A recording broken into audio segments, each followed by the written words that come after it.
Hey, welcome to the shop. My name's Mike. In this video, I wanted to show you what I'm calling my edge of bench clamping system. And you can use this in place of like a traditional woodworking vise. It utilizes the Micro Jig Match Fit system, and it's really great for this space. Also, I have a very tall bench because I have a torsion box top. And if you have a bench like this where a traditional woodworking vise doesn't work, this is a really great option. I'll go into those details and some of the shortcomings it has in the video, but I just wanted to show you real quick what this thing can do. So it comes with these, the system comes with these dovetail clamps, and it comes with the bit to actually route this out. But these just slide in here and they can just friction hold themselves. You can throw your piece in here, push this tight, and I made this out of a very hard wood. I'll go into what I originally made this out of and why it didn't work and why I wasn't happy with it. But this is hickory. Any hardwood would probably work just fine. This is extremely hardwood, so I know it's gonna last me a long time. And this really wasn't a whole lot of money for this piece of wood. So I'm gonna go into the details of how I made this, why I like it, what I don't like about it, and why I think it's such a great value. So check it out. Like I just mentioned, the kit comes with a dovetail bit and matching dovetail clamps. They're at 14 degrees. That's their proprietary angle. And while the bit that comes with the set is clearly well made, it's recommended that you make relief cuts on your table saw before you actually route it out. And I completely agree. This is a lot of material to remove. It will dull your bit very quickly. There's no reason not to do the relief cuts. So what I'm doing here is I'm making my markups for those relief cuts. I pulled my inspiration for the design from a few posts I had seen on Instagram. I didn't do a whole lot of research before I jumped into this. I had a very clear design in my head and I wanted to just get working on it. Now, with that being said, this is the second iteration of this that I've made. The first one I made was out of MDF. It ended up being more of a proof of concept or a prototype more than anything. After I started using the thing, it just wasn't strong enough. I didn't feel confidence in it that I would like. So I scrapped it and I started making this. You probably noticed that little gauge I was using before I made the cut. This comes with the kit. It has the perfect height that you want to set your blades and your bits to when making the dovetail cuts. It's super handy, and I'm really glad it comes with it because it takes any of the guesswork out.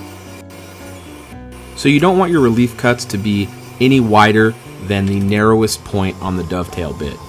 Otherwise your clamps will have slop and they just won't be tight. So I found that the narrowest point of the bit is about 3/8 of an inch wide.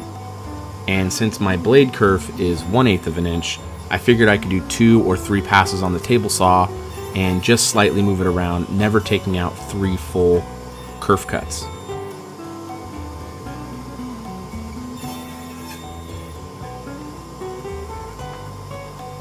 There are many ways you can make these cuts. Table saw is definitely the best in my opinion.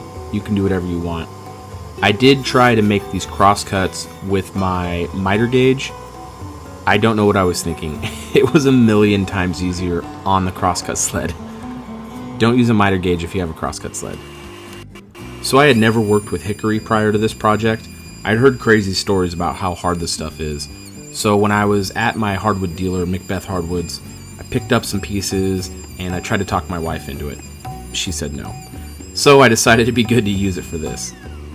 Let me tell you, this stuff is crazy hard. It was resisting my bits and my blades. I could not believe how hard this material was. As you could see there, I had to tip the board over to get the chips out. The wood is so hard it gets itself lodged into the channel, and I had to get a flathead screwdriver to pry the chips out. This stuff's no joke. Next, it was on to routing out the crosscuts. Luckily, my friend and neighbor let me borrow his big plunge router because mine isn't incredibly easy to get out of its lift. Also, it is worth noting that they do make a 1/4 inch shank version of the dovetail bit. I was not aware of that before I started this project, but it's something that you could use now if you have a trim router and don't have a large plunge router. Now, I don't know if I got lucky or if it's by design, and I'm sure someone in the comments will let me know, but the distance from the center of the collet to the edge of the router is exactly the same distance as the end of my 12-inch speed square to the inside dimension. So I was able to set that inside dimension on my relief cut line and then put my fence up against the outside of my speed square and then tighten it down and have a perfect reference fence. I got really lucky with this. It made layout super easy.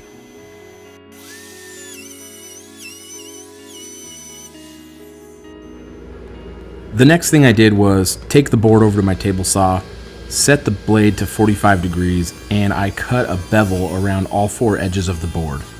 This did a few things. First, it made it look really nice. It's always nice to have nice things in the shop, especially if you spend a lot of time in there like I do. Also, it made it so the edges were softer. They were easier to touch, they aren't as harsh, and it doesn't hurt when you're working with them.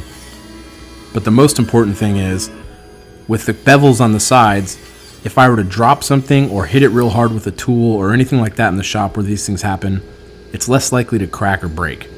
I really think this bevel adds a nice advantage to this thing, and it will give it some long-term durability. The cross-cut bevels on this were a bit more of a challenge than the rip-cut bevels. Those were real easy because I could reference the fence. For this, I had a very long piece I had to clamp to a very small miter gauge. I don't know why I had it set in my head to use this miter gauge. I should have done what I did with the relief cuts and used my crosscut sled. It would have been way easier and way safer. I highly recommend that if you're doing this, don't be like me. Use your crosscut sled. I quickly ran the piece through my drum sander to get rid of any pencil marks or marring that had been done to the face while I was working on it. You could do this with any sander you have in the shop. I then took the piece over to my bench and clamped it to it. Then I used a countersink bit and some number 8 by 1.5 inch screws to attach it to the edge of my bench. On the first iteration of this build that I did out of MDF, I had the top of the piece flush with the top of my outfeed table. The reason I didn't do that this time is because the outfeed tabletop is actually sacrificial. I can remove it and flip it over to use the other side, and when the whole sheet is in bad shape, I can actually throw it out and put a new one on there. I wanted to keep it just below the level so it would be easy to remove and replace in the future.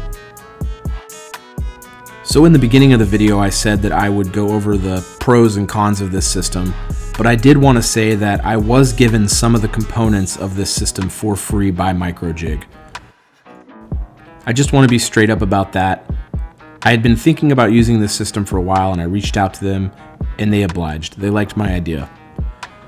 But I've since bought more pieces for it, and I really do like the system and I really do recommend it. I'm not getting paid any money by them, and the more sales they get, I get no benefit from it. So I'm being very truthful when I say I really like this system and I think it's a great value in the shop. And if they hadn't sent me it, I'd still have bought it. But with that, I wanted to give you my one gripe with this. And it's not even that big of a deal, but it's the clamps. It's not their construction or how well they're made. They just stick out really far. And when you've got them on a vertical application like this, you really have to plan out where you're going to position them so they're not in the way for you to work on your workpiece. But really, that's it.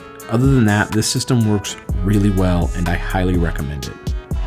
If you liked this video and feel that I deserved it, I'd really appreciate a thumbs up and a sub. And if you have any questions or comments, please let me know down below in the comment section. Thanks for watching.